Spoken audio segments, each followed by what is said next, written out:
I didn't mean to read the message, I swear.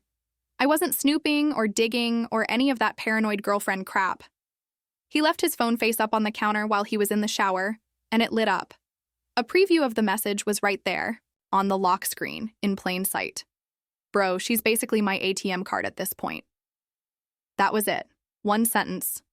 A little green bubble from someone named Marcus, with that goddamn laughing emoji.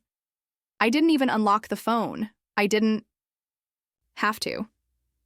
My stomach dropped so hard I almost couldn't stand up. You ever have one of those moments where your body goes cold and hot at the same time? That was me, gripping the edge of our kitchen island like it was the only thing keeping me from passing out. Let me back up. My name's Lena. I'm 35. I've worked my ass off in fintech for over a decade, started consulting at 29, and launched my own firm by 32. I've been lucky, but also I've been relentless. There's no trust fund, no family backing, just grit, 14-hour days, and learning to smile through every boardroom where I was the only woman and the youngest person by 15 years. Then I met Eric. God, Eric. He was magnetic. Funny, charming in that boyish way that makes you feel like he needs you. We met at a mutual friend's birthday party, one of those rooftop wine and cheese things. He was 31 at the time, finishing his MBA, and we hit it off over shared sarcasm and mutual eye rolls at the pretentious hors d'oeuvres. He moved into my condo 8 months later. I never questioned it. He said his lease was up and I had the space. It felt natural. He cooked. I worked late. He did laundry. I paid the bills. We had this rhythm, and I told myself that was partnership, that I didn't mind being the breadwinner. Because love isn't about keeping score. But the thing is, there's keeping score, and then there's being played. It started subtly. He forgot to cancel a gym membership he never used. Then his student loans were suddenly a mess, and he needed help just to get current. Then it was his car breaking down, and could I just spot him, just this once? And I did. Every time. Because I loved him. And because when I'd bring it up, gently, carefully, he'd look so ashamed. Like it pained him that he couldn't contribute more. Like it mattered to him. You do so much, he'd say, rubbing my shoulders at night. I don't know how you carry it all. You're amazing, Lena. I'm gonna make it up to you, I swear. I bought it. Like a fucking idiot. Over the last 2 years, I loaned Eric, gave him, over $250,000. Between helping him launch his brand, a failed men's wellness podcast that barely lasted 6 months, co-signing a loan for a tech startup he never followed through with, and fronting the costs of 2 international trips for networking, I was financially carrying 2 people on a 1-person salary, and I didn't even see it. Or maybe I did. Deep down. I felt the imbalance but told myself it was temporary, that he'd find his path, that being supportive meant believing in him when others didn't. But that text shattered everything. Bro, she's basically my ATM card at this point. He came out of the shower humming, towel around his waist, completely oblivious. He leaned down to kiss my cheek and I flinched. I remember that so vividly, how my body recoiled before I even consciously decided to. "What's wrong?" he asked. I couldn't answer. I couldn't speak. My mouth moved, but no sound came out. Just this weird gasp, like I was drowning. He looked at me, confused, then glanced at the phone. Oh. Shit. Babe, that's not what it looks like. I laughed, out loud. A sharp, involuntary sound that surprised even me. Really? I said. Because it looks a whole lot like you're bragging to your friend about bleeding me dry. His face changed then. From panic to something colder. Sharper. Not defensive, but annoyed. Jesus, Lena. It was a joke. I didn't say anything. "A stupid fucking joke," he repeated, grabbing his phone. "You know how guys talk. Marcus was just messing around. It's not that deep." But it was that deep. Because Marcus didn't send that message unprompted. Eric told him something that made that the punchline. And even if it was a joke, it was a joke he thought was true enough to be funny. I didn't scream. I didn't cry. I just walked upstairs, locked the bedroom door, and sat on the floor for hours. My heart wasn't just broken. It felt ripped out, like everything I'd built. Not just the relationship, but my self-image. My idea of being smart and strong and independent was a lie. He called me his ATM card, and I'd been handing him blank checks with a smile. That night, while he slept on the couch, I opened my laptop and started looking through our shared accounts. I'd linked him to everything: the Amex, the business travel points, even the emergency fund in my high-yield savings account. What the hell was I thinking? I created new passwords, froze the joint card, scheduled a call with my financial advisor for the next morning, and I started writing this post. Because even though I haven't told anyone, not my sister, not my therapist, I needed to get this out. Because tomorrow, I'm going to tell him he needs to leave. And part of me is terrified he'll cry, beg, make me doubt myself. But a bigger part of me hopes he tries, because I'm done being his ATM. He didn't cry. He didn't beg. When I told Eric he needed to leave, he didn't even look surprised, like he'd seen it coming. And maybe he was just waiting to see how long it would take me to grow a spine. It was around noon the next day. I'd taken the morning off work, my hands shaking so bad I could barely hold my coffee. I sat across from him at our kitchen table, the same one we used to eat takeout at while watching trashy TV, and I laid it all out. I'm done, Eric. I need you to pack your things and leave. Today. He blinked slowly, leaned back in the chair, arms crossed over that smug gray hoodie he always wore when he was chilling. Wow, he said, his voice flat. So dramatic. Dramatic. He didn't ask why. He didn't ask what happened. He knew. I saw it in his eyes, the flicker of guilt quickly buried under indifference, or maybe arrogance. Like this was some minor inconvenience, not the fallout of 2 years of manipulation. I slid the printed bank statements across the table. My receipts, every Venmo transfer, credit card payment, luxury trip, every lie tallied in neat little rows. He didn't even look at them. You're acting like you didn't offer, he said. Like I tricked you or something? I laughed. Again. I don't know why that keeps happening, but it's like my body doesn't know whether to cry or scream, so it just spits out this awful, hollow laugh. Offering help doesn't mean you get to use me, I snapped. I supported you because I loved you, Eric, because I believed in you, and you turned me into a fucking joke. He shrugged. Look, I'm sorry you feel that way. Don't. My voice cracked. Don't you dare hit me with that sorry you feel bullshit. You knew what you were doing. You took everything I gave you, and you gave nothing back. He stood up, slowly, like this was some kind of negotiation. Walked to the sink, filled a glass of water, drank it while I sat there trying to keep my heart from exploding out of my chest. I'll pack my stuff, he said eventually. But I want time. You can't just kick me out with no warning. Yes, I said, standing too, my fists clenched so tight my nails dug into my palms. I can, because this is my home. My name is the only one on the deed, on the mortgage, on every single thing in this goddamn place. You're really gonna be petty about this? Petty? I hissed. I paid your tuition. I co-signed a $40,000 loan that you defaulted on. I paid off your credit cards. You took me to Paris for my birthday with my own money and acted like it was a surprise. You don't get to call me petty. He went quiet then. For the first time since all this started, he actually looked small, cornered, not ashamed, but calculating. I'll need a week, he said. No, you get a night. You can sleep here one more night and tomorrow you're gone. Where the hell am I supposed to go? I don't care. And I meant it. That night was the longest of my life. I didn't sleep. I locked the bedroom door and kept a knife under the pillow, not because I thought he'd hurt me, but because I didn't trust what I would do if he tried to gaslight me again.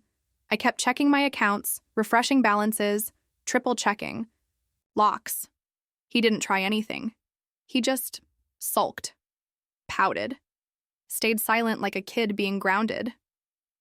The next morning, he was gone before I even woke up. Left a passive-aggressive note on the fridge. Thanks for everything. Hope your money keeps, you warm. I stood there staring at that note for a long time.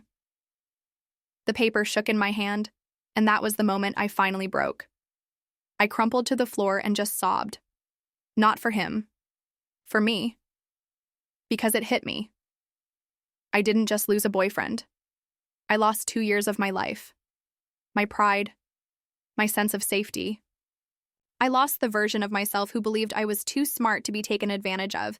He called me his ATM card, and I was. But not anymore. I called the loan company that day to begin the brutal process of separating our finances. They weren't optimistic about recovering anything. Surprise, surprise, he'd already missed 2 payments. I called my lawyer, I updated my will, I even changed the locks, and then I called his mom. We'd only spoken a few times, mostly holiday small talk, but I needed her to know. I needed someone in his life to understand the kind of person he'd become. She was quiet at first, then defensive, then apologetic. Like she'd known too, but didn't want to see it. "I'm so sorry, Lena," she said. He's always been charming, but selfish." Yeah, I knew that now. The craziest part? I still miss him sometimes.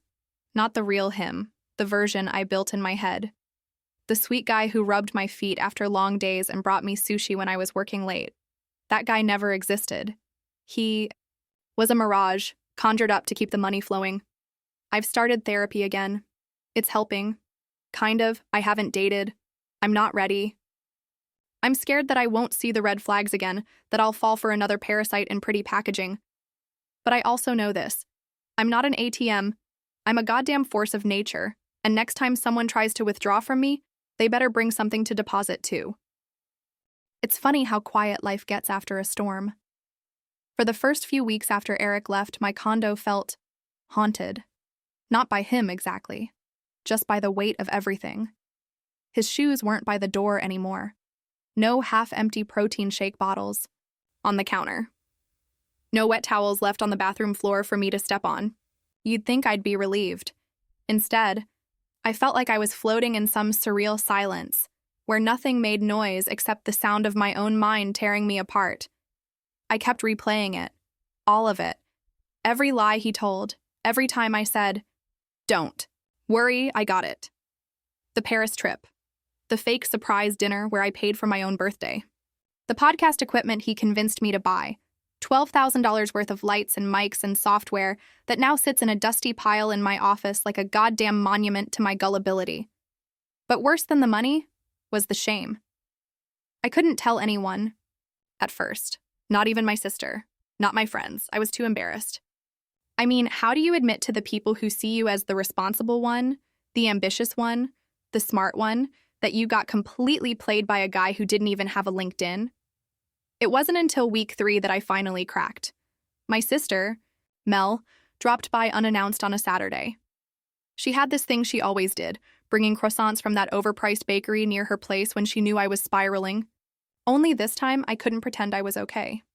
She walked in and saw me sitting on the floor in sweatpants, surrounded by printouts of my financial records, highlighters, and red pens everywhere like I was solving some insane conspiracy. "Jesus, Lena," she said, setting the bag down. What the hell happened? I didn't even try to lie. I just started crying. Like full body, ugly crying. I told her everything. How Eric used me, the money, the text message, all of it. I watched her face morph from confusion to horror to fury. And then she said the one thing I hadn't been able to admit to myself.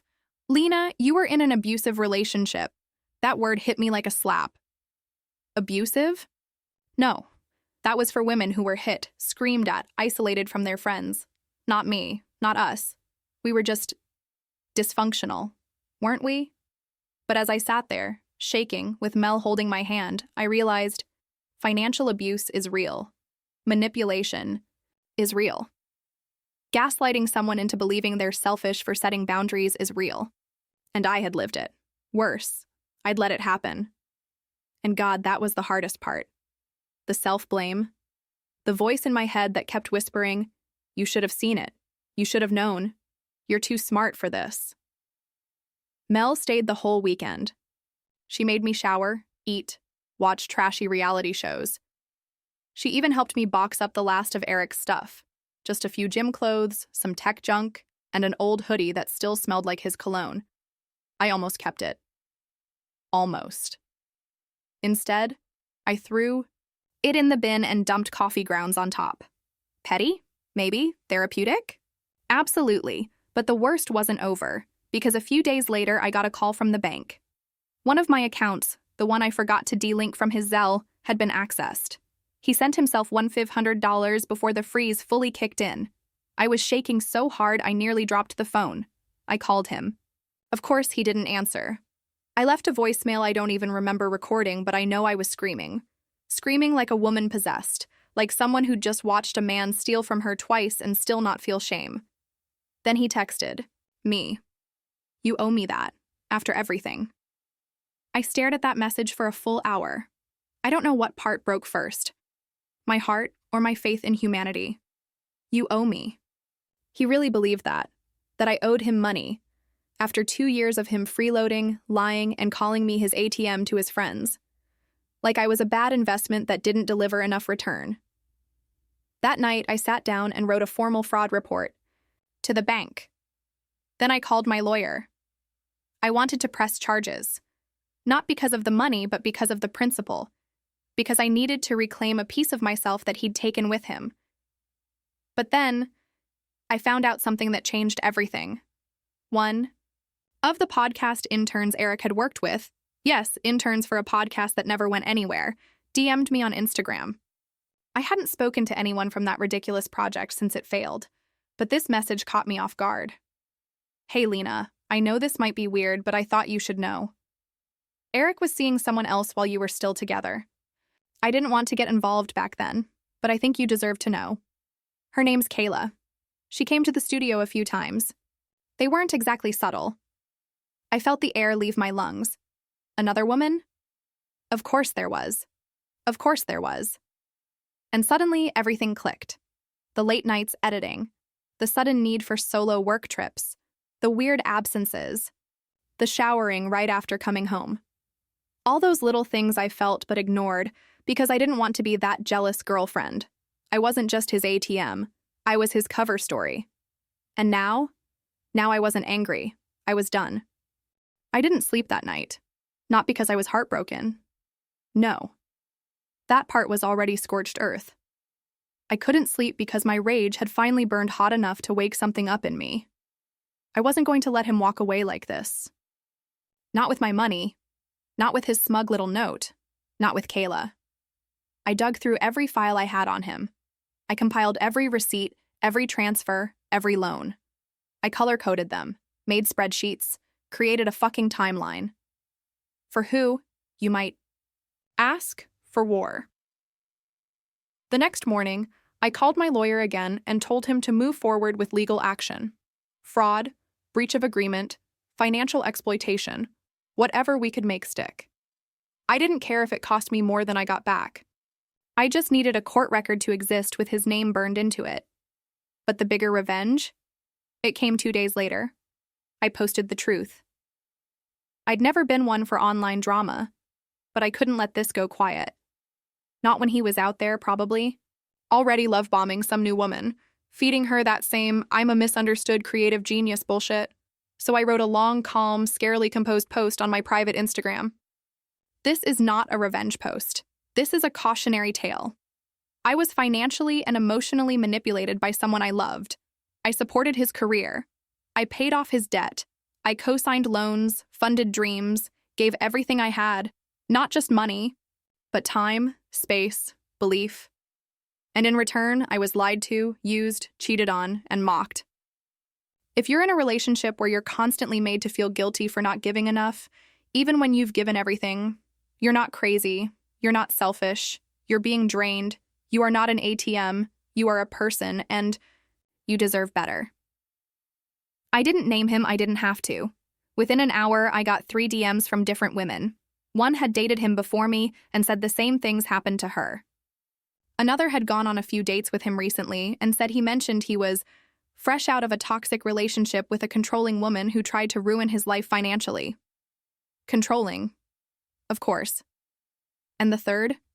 Kayla. She wasn't the Kayla, but a different one. A friend of the girl he'd been cheating with.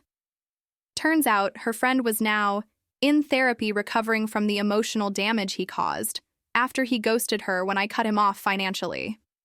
Just disappeared. Classic. Eric. But here's where it gets crazy. The original Kayla, the one who had come to the podcast studio, she reached out too. I had no idea he was still with you. He told me you were just roommates, that you were his business partner, and that the money stuff was part of some startup you two were working on. I'm so sorry. I feel sick. I didn't know. I believe her. I honestly do. Because I was the business partner in a sense, the silent investor, the one writing the checks while he crafted the lies. She sent me screenshots, dates, messages. Some were from nights he told me he was too tired to hang out. One was from our anniversary. He told me he had food poisoning. He was actually in a hotel with her. The receipt showed her name. And the bill? Charged to my card. You can't make this shit up. The amount he stole from me totals just over $251 $400. And I'm not getting it back. Not most of it, anyway. My lawyer's already prepping me for that reality. He has no assets. His credit is trash. The co-signed loan might eventually go to collections, and when they come knocking, they'll come for me. Because that's how it works, and that's when it finally hit me. This is the cost of being the strong one, the cost of always saying, I got it, the cost of loving someone who sees your generosity not as a gift, but as a resource to exploit. But here's the thing. Eric didn't destroy me. He refined me. Since all this happened, I've put blocks in place. Financial boundaries, legal protections. I got a therapist. I joined a support group for victims of financial abuse. I started rebuilding. And for the first time in a long time, I'm sleeping through the night. Last week, I deleted all our photos from my phone. Every smiling, posed, carefully framed lie. Gone. I emptied the digital trash and watched the little progress bar disappear. Felt cleansed. He called me his ATM card, so I cut off his access, emotionally, financially, spiritually. And now I'm a vault, locked, secure, untouchable. But the story isn't quite over, because karma has a funny way of balancing things, and when it finally caught up to him, I wasn't even the one who pulled the trigger. It happened a month later. I'd just gotten back from my first real vacation in over a year. Solo trip to Portugal, ocean air, and zero Wi-Fi. No one asking for anything. No fake apologies. Just me, my Kindle, and a suitcase full of linen. I came home sun-kissed and lighter somehow, like I'd shed a layer of him somewhere over the Atlantic. Then my phone started blowing up. First, it was Mel. Then 2 old coworkers. Then weirdly, someone I hadn't talked to since high school messaged me. Girl, did you see what happened to Eric? I opened Instagram. His account? Gone. So I checked Facebook. That's where I found it. He was arrested. Yep, arrested. Apparently, Eric had been scamming more than just girlfriends. Turns out, our sweet misunderstood entrepreneur had gotten himself involved in some kind of crypto MLM nonsense. He wasn't just taking money from me. He'd taken money from people in his online community, promising insider deals, mentorship packages, and fake crypto coaching. It was all a pyramid, a cheap, obvious one. And eventually, someone with an actual lawyer got involved. The charges? Wire fraud, impersonation, misuse of funds. Over $60K collected through shady PayPal links and dummy LLCs registered under stolen names. And the cherry on top? Someone had tipped off the authorities using my spreadsheet. Remember that intern? The one who DM'd me about Kayla? She was the one who'd passed along the details to the guy he scammed, who just so happened to have a very expensive lawyer daddy. That spreadsheet, the one I made through tears and Red Bull and months of sleepless nights, ended up being evidence. My notes. My documentation. My pain, quantified and color-coded. It brought him down. I didn't cry when I read the article. I didn't laugh either. I just exhaled. Because for the first time in months, I felt like I didn't need to hold all the pieces anymore. Karma wasn't loud or dramatic. It didn't knock on my door and ask if I wanted a front row seat. It just did its job, and I didn't have to lift a finger. After that, Things started falling into place. Slowly. Quietly. The bank refunded the $2,500 he'd transferred from my account. They deemed it unauthorized access. My lawyer told me I might be able to piggyback on the fraud charges and get restitution, but I didn't hold my breath. I'd already let go of that number. $251,400. It's not just a dollar amount to me anymore. It's a scar, a lesson carved into my financial future, my self-worth, my sense of what love is supposed to feel like. Love isn't supposed to feel like you're being drained dry and told you're crazy for noticing. It's supposed to feel safe, soft, equal. And next time, if there ever is a next time, I'll know what to look for. I'll listen when my gut says, this doesn't feel right. I won't brush off the excuses. I won't romanticize struggle or confuse manipulation for passion. And I will never apologize for having boundaries again. Last week I got coffee. With Kayla, the real one. It was awkward at first, but we ended up talking for 3 hours. Turns out she was just like me, career-driven, empathetic, helper, energy. She paid for his Ubers, bought him sneakers, covered meals he forgot his wallet for. He told her she was his rock. Sound familiar? We laughed about it. Not because it was funny, but because it was the only way to make sense of it. Two women, completely different lives, connected by the same storm. Before we left, she looked at me and said, "You know, I used to think being generous was my superpower. Now I think it's discernment. And I haven't stopped thinking about that since. I don't want to be less kind. I want to be sharper. I want to be a woman who still gives, but only to those who don't expect it. Only to those who give back. Who see me, not as an opportunity, but as a human." Eric is facing real consequences now. He's not getting out of this with just a new girl and a fresh lie. And the best part? I didn't have to destroy him. He did that himself. All I did was survive him. And that's more than enough. If you're reading this and you're where I was, afraid to leave, second-guessing your gut, making excuses for someone who keeps taking while you keep giving, this is your sign. You're not crazy. You're not too emotional. You're not selfish for finally saying no. You're just waking up. And when you do, cut them off. Close the account. Withdraw yourself. You are not their ATM. You are the vault. And the code? That belongs to you.